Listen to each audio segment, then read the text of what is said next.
Hi there, good morning. It's been a long week. Welcome to 30 minutes of my day.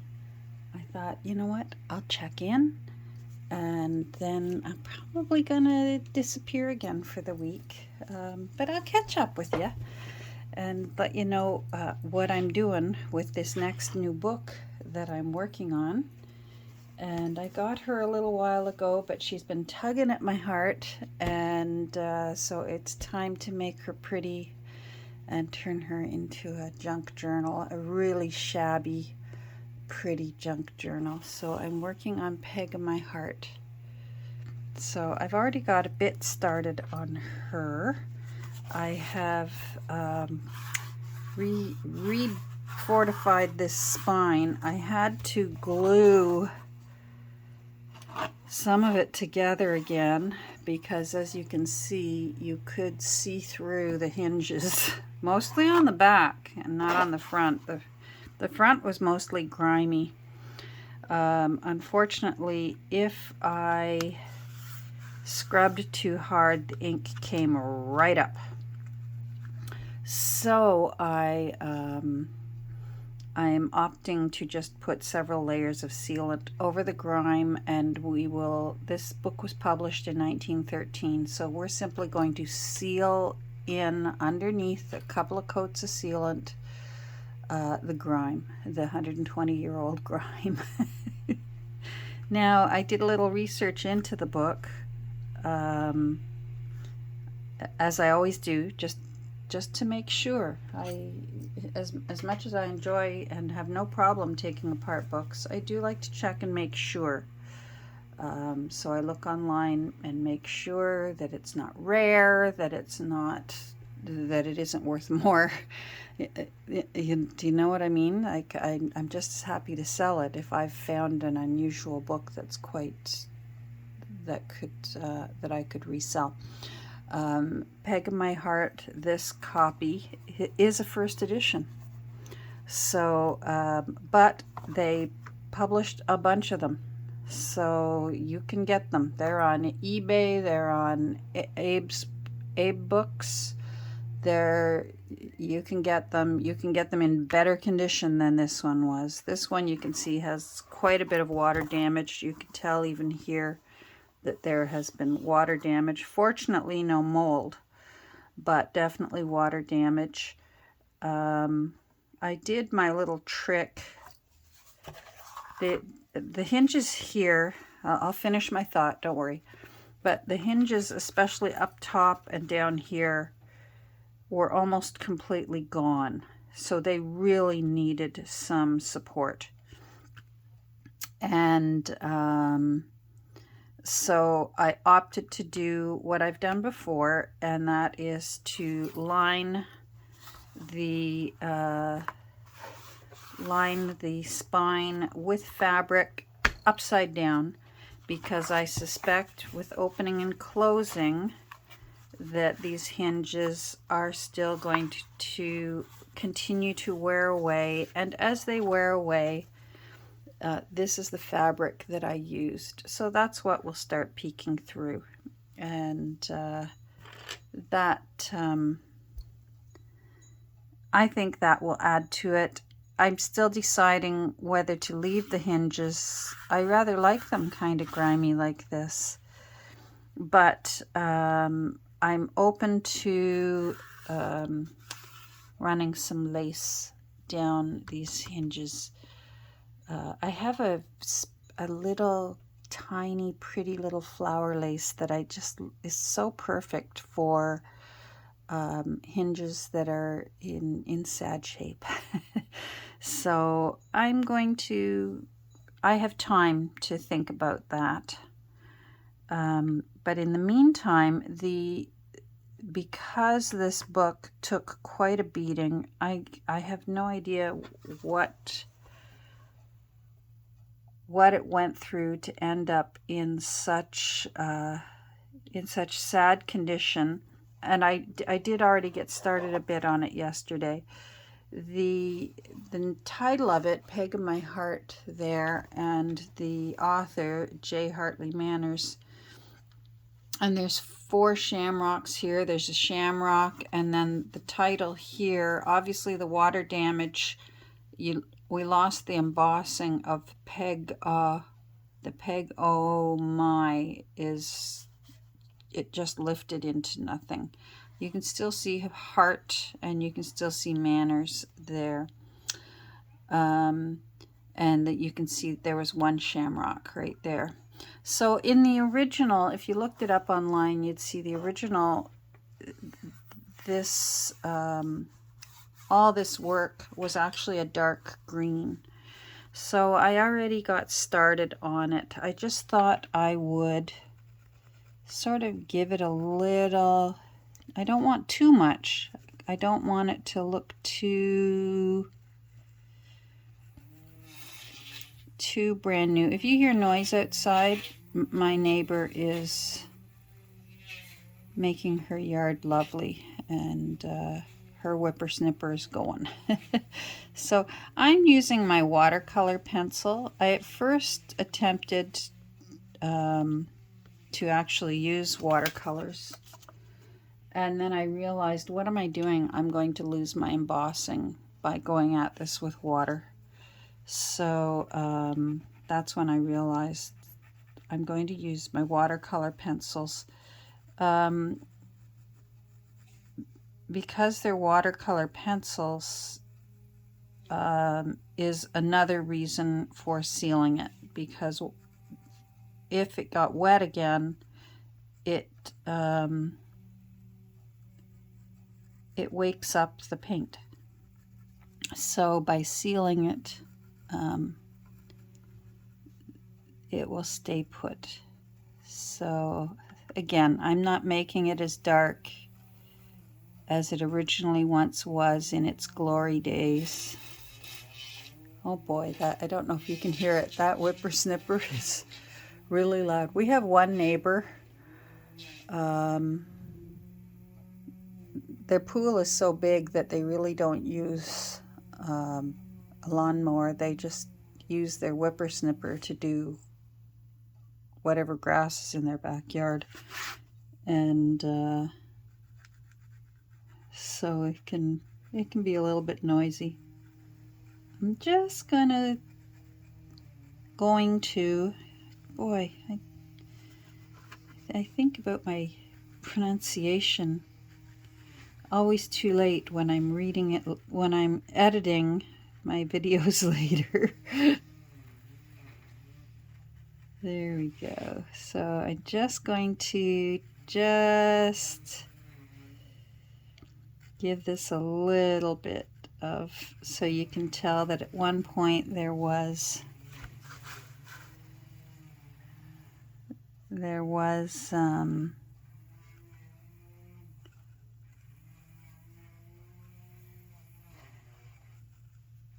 Mr. Manners' name there. This became quite a popular play, and then a movie, and a song apparently that was quite popular. I'm going to give some of this fabric for the time being. It'll wear off. Just a little bit of green as well, just for the time being. There, and I think that helps our girl. She's, I hope her little picture is showing up nicely on camera. Although it's in such sad shape, you really can see her. She just looks like a poor little waif with her little dog and all her belongings in the world in one box with a belt around it to carry. And I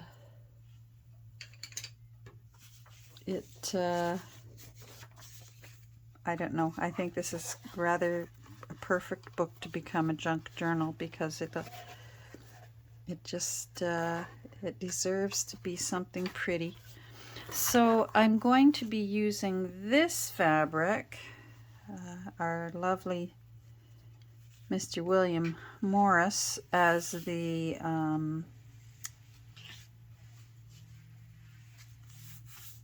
fabric that I used to put the text block together and then glue it in. Still trying to decide whether I'm going to let it tweak out the top or whether I'm going to put some tattered lace out the top. I'm really leaning towards the tattered lace. Peg of my heart. I love the gist of it, from what I read, is I have the original first page. Where'd it go? An Irish agitator meets the romance of an Irish agitator and an English lady of quality. And I suspect Peg was the result of their love. And that sounds like in 1913, that would have been, that would have caused a disownment. I certainly suspect that's what happened for a little while with my own grandmother. Her family was Northern Irish, Methodist, Northern Irish, and from Derry, and she married. My grandfather was Black Irish. He was, although he was never ever active, he was Catholic. His family was from Roscommon, and I suspect they ran off because I have yet to find a wedding date for them, or marriage, in all my research. And I have to research 2 countries because it looks like they took off to Ohio to get married, even though I'd love to know how they met, and they're gone. Everyone's gone. So there's no one to ask. Hold on.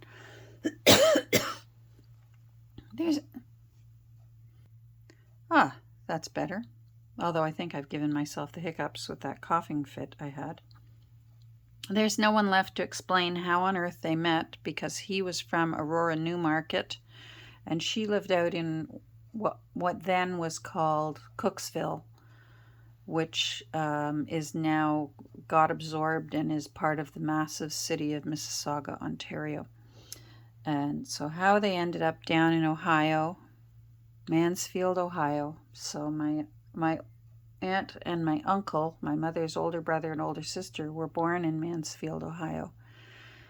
And at some point, after a few years, they did come back up to Ontario, and my mother was born in London, Ontario, and the rest were born Newmarket and Toronto. So, and they obviously found a way to make amends with family, but I am quite sure that my great-grandfather for a long time had no daughter. You know, that he was an Orangeman. He marched in the Orangeman's parade every year. The only photo I have of him, he's wearing his sash, and he was a very proud Orangeman. So it would have been the baby of his family. I think there were 9 children in all, and she was the youngest, born in 1903. And for her to run off with an Irish Catholic, 9 years older than her, and it must have been difficult for that daddy's heart, for what they believed in those times. So I imagine when I hear that this is, you know, the romance of an Irish agitator, that sounds like that would have been my grandfather, all right. He was, my mother's life was like a tree grows in Brooklyn, only in this case the tree was growing in Toronto. Because he was handsome and tall and good looking, and he had a very serious alcohol problem. And most weeks, if he had a job, very little of the money was left over on Friday night after he got his pay, and wandered in the door at some point the wee hours of the morning, and my grandmother would have to make use of whatever was left in his pockets while he slept it off. So, and sadly, his illness of alcoholism took his life at 47, and left my grandmother with 5 children. So there's the story of, it's sort of like a combination of Angela's Ashes and A Tree Grows in Brooklyn. If you mesh them together, that was my mother's childhood. And that's the feeling I get from this book. Anyhow, I saved this page. See, I've wandered off topic. I'm 16 minutes in and I've already wandered off topic. I had to save this because whoever owned it enjoyed this book, because this was their attempts to piece together the pages, and they obviously didn't have cellophane tape, and probably very wisely used paper and glue to hold some of the pages together, because cellophane probably would have cracked or peeled off or fell off, or who knows. Anyhow, the paper's not very good quality, so I will be putting some in simply to honor this book, but how useful they will be, I don't know. There, that's lovely. Isn't that so it sounds like the play came first, and then Mr. Manners wrote the book. And then there's photographs here from the play. And anyhow, so I'm looking forward to putting this together and making it quite shabby chic. You're probably wondering what this is. And it's a negative that was in the text. Someone had tucked it into the text block. So it looks, I'm imagining, there's an older sibling holding the younger sibling in their lap in a big old, looks like a really cushiony easy chair. And wouldn't it have been wonderful to see the whole thing? That would have been quite amazing. Anyhow, that will go back into the book. So these are the folios that I have taken out for consideration to go in. The book is not huge, although the spine is a good size spine. It's nice. It's a nice one to work with. It is 5 by 7 3/4 and about a 1.5 inch spine. So 1.5 inch spine, 1.5, 1 3/4. That would normally be probably going to put in 7 signatures. I'll probably do 7 because usually most journal makers put in 1 signature per 1/4 inch, and if it's 1.5, that would be 6 signatures. And I prefer, first of all, more signatures that are smaller, and I prefer it to be uneven. That way I can have 1 signature right in the center. I don't know why, it just makes it easier for me to figure out how to draw out my template.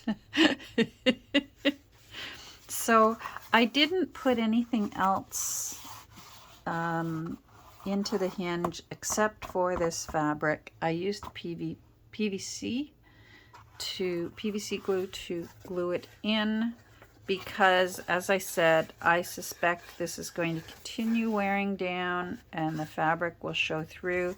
Then there will be another layer of fabric and maybe a thin layer of paper. and that will leave, it should leave this book really nice and floppy. So I'm not even going to, quite often I'll remake a spine and put it onto my rolling pin. And I just don't think a book this old and in this poor condition would have a spine that lovely anymore. And I don't think that would be fair, to be like putting a gilded corset onto a sweet little ragamuffin. She deserves to be comfortable at her age. So I need to put together my template now that we've got, now we can see a little better where it says Peg of My Heart, and we can see the shamrocks. And maybe I'll sneak a picture of my own Irish grandparents, the North and the South. They were literally that Irish Rover song, me mother, she was orange, and me father, he was green. Or it might be the other way around. So when my husband and I went to Ireland on our honeymoon, I couldn't get that song out of my head. And then later on in doing his, he always thought he was just Northern Irish. And in doing his genealogy, of course, I very quickly discovered that his mother was Catholic Irish. So at some point, they too must have lived through the family not being, both sides of the family not being very pleased with that union, with those two falling in love either. It was hard for many families, but love can be that way, can't it? All right, so I'm going to use this as my template, so I need to write all over it, or else I'll be saying, which one was my template? So I always put an arrow to the side that I've cut that little 1/8 of an inch off, and I put a circle and a check mark, because you won't believe how many times I've written template on it, and I like it in a bright color so that I can see it right away. There's so many times I've looked at it and thought to myself, did I trim this or did I not trim it yet? And I drive myself crazy until I start measuring pages and measuring, and is it trimmed? Is it not? Is it? So now I just do that, and I know I've already trimmed it. This is the correct size. If you're new here and wondering why, it's because if I made the rest of my pages the original width, so you'll see here, there's the original width, it's a little bit bigger. I can never get the text block back in as tight as the original publisher did. So it's always, if I didn't trim, the paper would be right there on the edge. And I don't think it makes for a very nicely looking finished product. I like to see a little bit of that book cloth there. Gives you more room for if you want lace hanging over the edge or little bits and bobs hanging over the edge by having your papers a little bit shorter. It's just something I do. It's every journal maker, junk journal maker is different. That's just me. So I need to get, the next step is, so for 7 pages is, or 7 signatures, is to create anchor pages. So I need to go get some, I always start with tea-dyed paper to make the anchor pages. So hold on. Okay, so normally signatures, folios this size would only need 8.5 by 11, and it appears after much searching through my stack of tea-dyed papers. I need to tea dye some tea, coffee dye, some 8.5 by 11. I'm completely out. So I'm going to have to use legal paper. And I want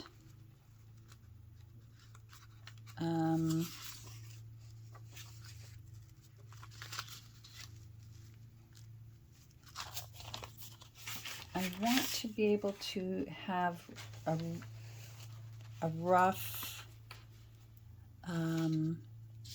edge to it. I don't want a clean cut. See how these edges, they're just worn from 120 years. So I'm going to, but I want to be able to, there's a lot of paper here to save. So I'm going to, I'll show you.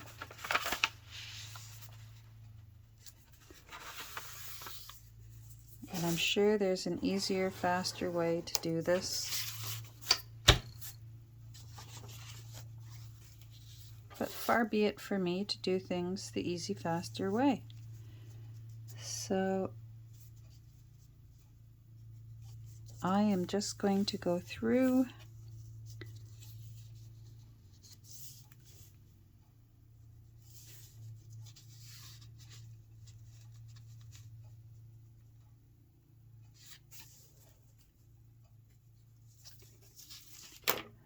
and do the pages like this, but it will make me feel better, so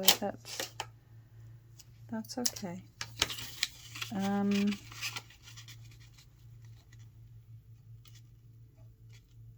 Let's see. I find I get a rougher edge with an old thick ruler.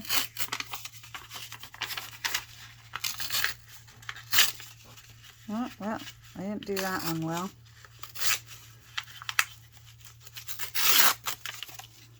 Ah! I can see it's going to be one of those days. So let's just, there we go. Let's do this fast, shall we? Why didn't I do that the first time?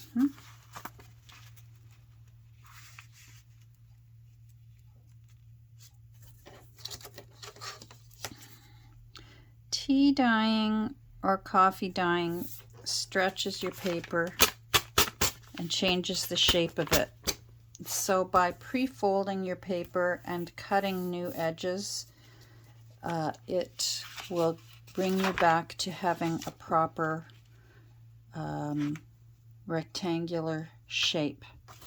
If you're counting on your paper to, you know that the fold is going to be your constant, and that's when you can start getting right angles again from your constant. But if you're going to count on this sheet actually being 8.5 by 11 and perfect, in a perfect rectangle way, I promise you it's not going to be, because it got soft as it absorbed the tea or coffee, and then as it dried it shrank in different shapes. Especially I can tell this one is one of the ones that I had hanging on my wooden rack out in the backyard. I don't dry them that way anymore, but it gives it character. You can see some bubbles there. So I'll be doing the rest of them like this, and I probably will be taking the time to, I might give those edges, gee, guess what, little ink, but there we go. There's signature number 1. 1 arrow going up. There. And I'll be doing 6 more of these, but I'm going to do them off camera. So, thanks for joining me today. Even though I've been missing in action, I have been working here, still tidying up, still sorting through. I don't know where you live, but where I live, there are several charities that will come and pick up from your doorstep. As long as you phone them and say I have things for pickup, they'll tell you what day to put it out, and they'll just come get it.